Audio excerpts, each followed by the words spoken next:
Welcome to another episode of Solution. We are busy chipping our way through the steps. We are now at step 5 and we're going to explore what doing step 5 looks like. What is step 5? Admitted to God, to myself and another human being the exact nature of our wrongs. Admitted to God, to ourselves, and to another human being the exact nature of our wrongs. So is this a step I've got to do 3 times? It depends. Oh God, to myself. Well, I don't know. I think why do I have to admit to God when I think God knows the exact nature of my wrongs? Anyway. Yeah. Yeah. I think it's important to admit to myself because sometimes my lines are blurred of the exact nature of my wrongs.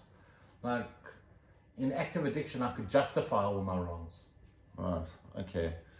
But I mean, so when you're admitting it to another human being, am I not doing it to myself in the process? Yeah, I think that's the important part of it is you have to be completely honest.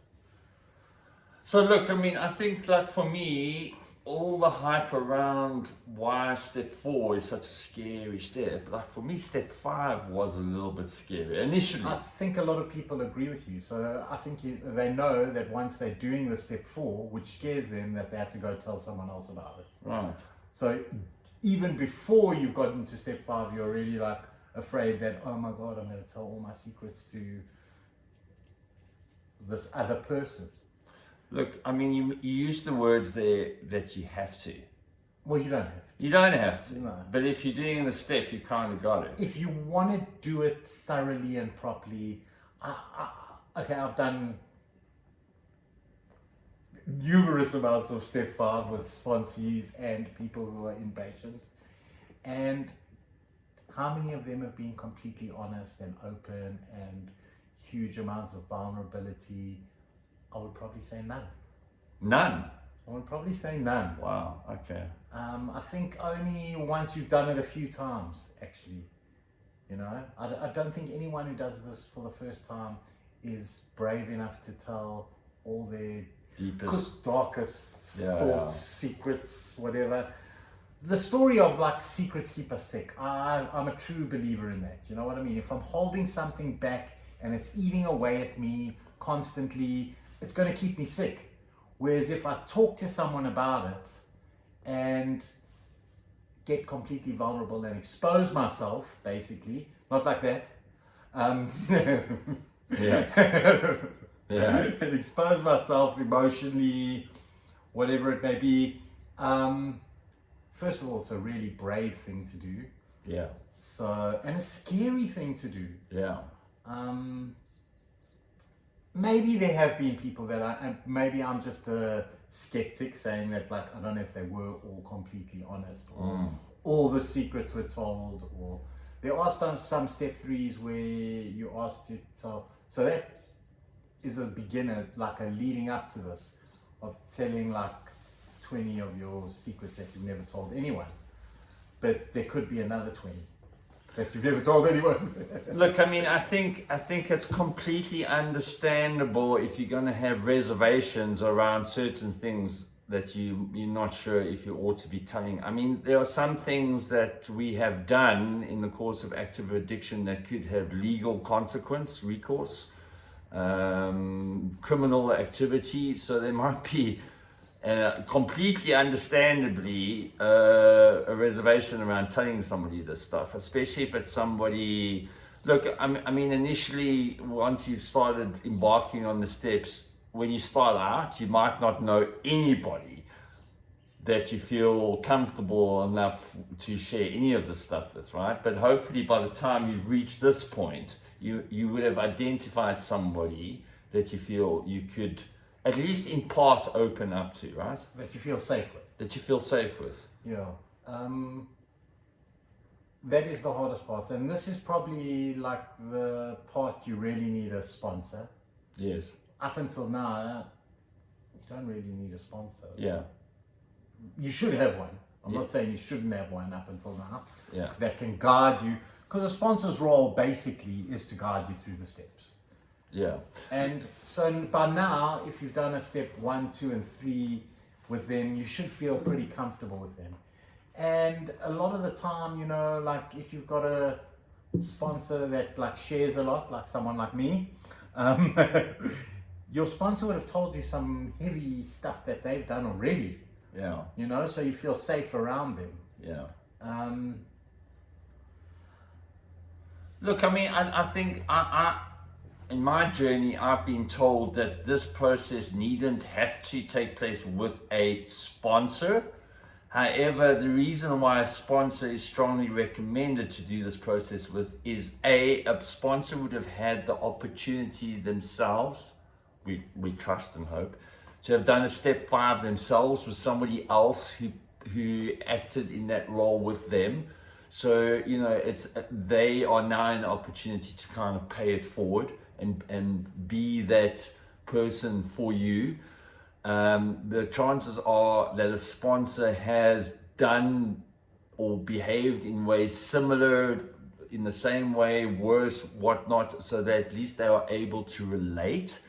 The step also says we admitted the exact nature of our wrongs. So I think a sponsor is not there to give us advice in step 5, but I think there are. I would hope that my sponsor perhaps prompts me a little bit to get to the nitty gritty of my behavior. So, for example, like if I'm guilty of having stolen something at some point, my sponsor would then, you know, for me, it's not the step is inviting me to go deeper. It's not saying, okay, my step 5 is telling me to admit to somebody that I stole something. The step 5 is asking me to try and understand why I stole it. Yeah. It's asking me to go deeper, to understand the exact nature thereof. Yeah. Yeah, I don't think it's the actual event. I think it's the exact nature of the event. Yeah. So I mean, that makes the whole thing gentler, I think. It does, definitely. So you don't have to expose exactly what you've done, but the nature of it is, okay, so I harmed someone really badly by doing whatever. You don't have to say yes exactly what you did. Well, I mean, I think it would be better, personally. I definitely think it's better.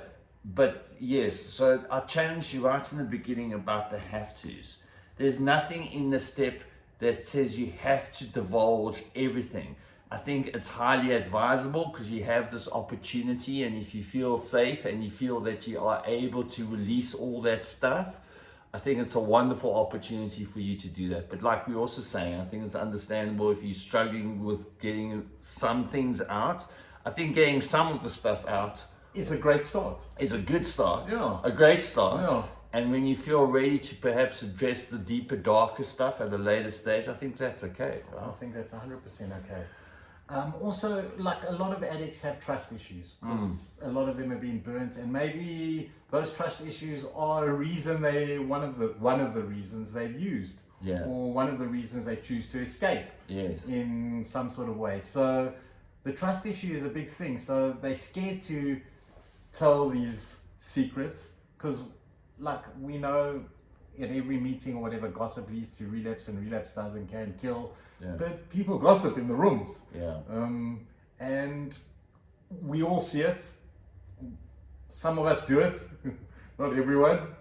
And like it would be a bit scary that like you telling these secrets and then it like gets spread around the rooms. Okay, so there's a fear around that for a lot of people. That's a totally understandable fear. But let's talk about that gossip thing for a minute, right? So we're talking here about the step not only in the sense of doing the step, but let's chat a little bit about being the person that somebody has asked you to now hear their step 5, right?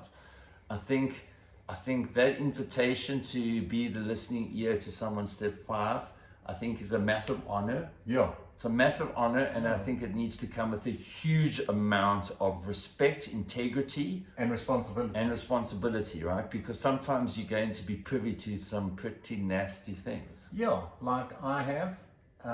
And I've shared those things, but never mentioned, like I've taken a lot of people through the steps. So I would sometimes use someone else's step 5 with another sponsee, saying, like, oh yeah, I had a sponsee that did such and such and such a thing. Yeah, Very keeping similar to names you. out of it. Keeping names out of Yeah. it, keeping and making sure that like no one could relate it to that person. A lot of the times the way like no one ever could, because I've done so many, but sometimes I do relate it like a story I've been told. So I don't know if that's a bad thing but it seems to help the other person. Look, I mean, I think just for your own mental well-being, dude, like if you're availing yourself to hear a number of step 5s and you're starting to hear a whole whack of some dodgy stuff, like I think for your own like decompression, I think you need to have a way of verbalizing that elsewhere without it translating into gossip. Yeah? Well, that would be like maybe, without it translating into gossip, but that would maybe be like my sponsor. Yes. But leaving names out of it. Yes. Also, like I'm quite a forgetful person. So at the time, I'm listening intently. Yeah. But afterwards, I kind of like forget what they told me. Maybe purposefully. Yeah. That sounds like a mechanism, self-protection. A coping mechanism, yeah.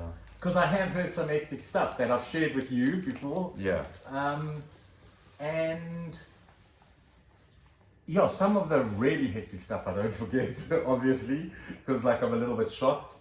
And like I've often said to people, don't worry, I've heard it all before. And then I hear something that I've never heard before that's pretty scary. Yeah. And so like I've also got to remain humble and remain... It's a difficult process, the whole thing. But I think it's all about trust. Finding someone you can really trust. Okay, so let's unpack It also doesn't say you have to do it with your sponsor. No, we touched on that. Yeah. No, you can do it with a stranger at the bus stop. But I don't think that's a good idea. Listen, whatever feels right for you, I personally, that would never feel right to me. I think you need feedback, dude. I think you need some feedback. Well, I was at a meeting the other day, and there's this program you go on. It's like a character building self program. I'm not going to mention the name, but one of the tasks in this program is you go find a complete stranger and you tell them one of your deepest, darkest secrets. And I can see the benefit of doing something like this. So you go find like someone walking down the road or in the mall and you go like, listen, I'm doing this like self-building thing, and like part of it is that I have to tell a stranger. Let's role play that quickly. Okay, so I haven't done this. I'm using this as an example, right? I have, in my active addiction, raped and murdered. Oh, no. Okay. I'm just saying, it's part of a thing. But anyway, the guy who was telling the story at the meeting, he said it was so amazing because he told the stranger, this like lady, one of his like deepest, darkest secrets, and she then felt the need to tell him one of her deepest, darkest secrets, and they both had a little cry and then walked their separate ways. And like, to me, that's like kind of beautiful. I've never tried it. I get the theory and I can see how it could be. Like therapeutic in a way. Like, Are we going to do that? I think I want to try it. Okay, you let me know how it goes, and then I'll see. Listen, I just want to come back to this thing of the responsibility that comes with being the listening ear to somebody doing a step 5, right? So I want to pose this question to you. We did talk about it the other day, but for the viewers, what do you feel is your responsibility when something is shared with you that is of a criminal nature? Like, because I realize an outsider who might be watching this might think, well, you have to go to the police, right? So what is your take on that? My take on it is that, like, if it's a crime that has already been committed, so there's nothing anyone can really do to stop it. You want people to get honest with you. You want them to be vulnerable with you. So I think if you're uncomfortable being that person that's going to hear someone's secret that is a crime, then maybe you shouldn't be doing a step 5 with anyone, if you feel the need for that.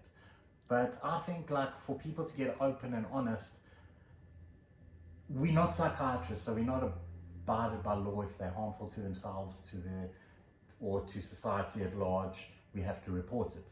Or if it's a child involved, which maybe you should report it. Okay, but I mean, it could be argued that you have some kind of social responsibility. It could be argued, but I think if you're doing this program, I think that you need to put that aside. So people can really get vulnerable and tell their deepest, darkest secrets without any sort of recourse. And maybe you plant a seed where, I don't know. So I've had an example of someone doing an amends or a STEP5 where he stole a whole lot of iPads from his work at an event. And when it came to, he said, like, how can I make this amends? Like, I can't go tell them because they're going to fire me. And I was like, well, I'm not going to tell you what to do, but you know what the right thing is to do. And the right thing to do would be to go tell them and say, listen, well, I'm doing this program, and part of it is, and I want to pay money towards those iPads that I stole. And eventually he did do that. Took him a while. But he went to his boss and he told him that he stole the iPads. And his boss said, yo, he knew all along. And his boss was really proud of him. A couple of weeks later, he got a promotion. That's a great example. So where it all worked out perfectly. But the other side of it is that he could have got fired, he could have lost his job, he could have been, which could be detrimental to his recovery. Yeah. Look, I mean, I think we'll touch more on this when we start talking about doing an amends, right? But I think 99.99% of people have a deep respect and appreciation around honesty and the integrity that comes with admitting that you've done something wrong and showing accountability. Which is not to say that necessarily means that you should now automatically be let off the hook. I just think, I think just coming back to the question about being the listening ear, I mean, I think, I'm not God, I'm not law enforcement, I have, that is not my role. And I think the platform that this process has created by giving people the opportunity to let go and release that is incredibly sacred and important. And I think we should honor that. Exactly. And allow whatever other processes that come into play outside of this to unfold. But for the purposes of this, I think we need to keep whatever is shared with us extremely confidential. Exactly. I know that's what it needs to be. Yeah? That's definitely how it should be, I think. Yeah. Unless they're a danger to themselves or to, I don't know, but it's a tough one. Yeah. And I think you've got to use your discretion. Yeah. Look, I mean, okay, so now you've managed to, in your experience, when I first shared my STEP5, and I mean, I did share some pretty dark stuff in my first STEP5, and it was met with non-judgment, and the amount of weight, hey? Yeah. Like once you've gone through that process, it's just like this big, it's almost like before that, I didn't know how to breathe properly. Yeah. And after it was just like, it's like kind of all this baggage you've carried for so many years. Yeah. All of a sudden, maybe not completely lifted. Maybe the next day it feels like it's completely lifted. It'll still come back, I think. But at least like you've gotten a little bit off your chest, or some of it off your chest, or some of the guilt and shame that revolves around it. I find that like some people will share something really hard for them to share with me, and often my response is, yeah, me too. I did the exact same thing. Yeah. I did that, and then like, oh my God, I'm not the only one, because some people, I think we judge ourselves worse than anyone ever judges us. And when someone else has done the exact same thing and have learned to live with it or let it go entirely or forgiven themselves for it, and you see another person who has done that, it's freeing. And Yeah, there's a huge amount of reward in this, like, weight being lifted off me in every step 5 I've done with a sponsor. And sometimes, like, I have done step 5s with a counselor or a life coach, and it's been extremely rewarding, you know. So if you've done step 4 already, well, you probably wouldn't be listening to step 5 stuff if you haven't done step 4. Step 4 was a beautiful process by which we got to learn a bit more about our mechanisms, about why we do the things we do, and getting to understand ourselves better. Step 5 is the opening of the door to walk through and start doing things differently and new, and having let go of all that baggage. So it really is a beautiful process, and I'm glad we had took some time out to chat about it. Yeah. Trust. So what is the spiritual principle? We're going to do a separate video about it, but what is the spiritual principle associated with steps 5? Well, a lot of times I got a lot of things. Sorry about Zuki. Step 5 is integrity. Integrity. Yeah. So pop onto our next video if you want to hear our chit chat about integrity. Do give us a thumbs up if you've liked this discourse. If you've had your own personal experience around step 5 that you'd like to share with us, hit us up in the comments. Also hit the subscribe button. Please hit the subscribe button. It really helps us out. And we thank you so much for watching wherever you are in the world. We hope you have a blessed day.